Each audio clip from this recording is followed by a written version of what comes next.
না আমি ওদের কাছে টাকা দিয়ে দিবি, না দিলে কিন্তু বিপদ হয়ে যাবো। আচ্ছা পরে কথা বলি, এই যে সুমন ভাই এসে একটু কথা বলি। আচ্ছা হ্যাঁ কি হয়েছে সুমন ভাই?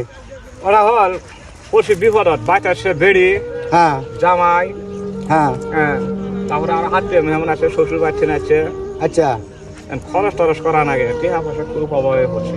তো খরচ করে আমি কি করবো? কিছু টেহা যদি হাওলাত দিলেন হয় তাহলে উপকার হলে ভাই। কি দিবা? হাওলাত। হাওলাত হ্যাঁ। টাকা আছে, সমস্যা নাই। এই মোবাইলটা ধরতো, টাকা নিবা? এই যে টাকা দেখছো, ভালোই হলো। টাকা আছে, সমস্যা নাই।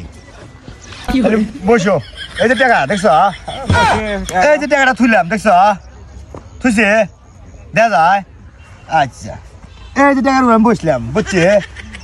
আচ্ছা টেহা চাইলাম, টেহা ব্যয় করলে টেহা দিবে, আবার টেহা ঘর তলে ছিল। কৃষক যে গোয়ার তলে থুইলাম সেটাও বুঝতে বাবা। শোনো, এই যে টাকা যে গোয়ার তলে থুইছি, কই আমার গোয়াই তো টাকা কামড়াইলো না। একটা কামড় তো জানে গোয়ার মধ্যে, টাকা আমার বেশি হয়েছে। গোয়া যদি না কামড়ায় আমি তো ওটা হালত বিষয়।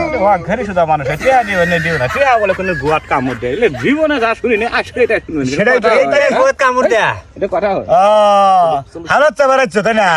সুদে চাবার আসার ভাব নাই, সুদে চাবার আইলে দিলাম হয়, তুমি হালত চাবারাচ্ছ, টাকা নিবা। হ্যাঁ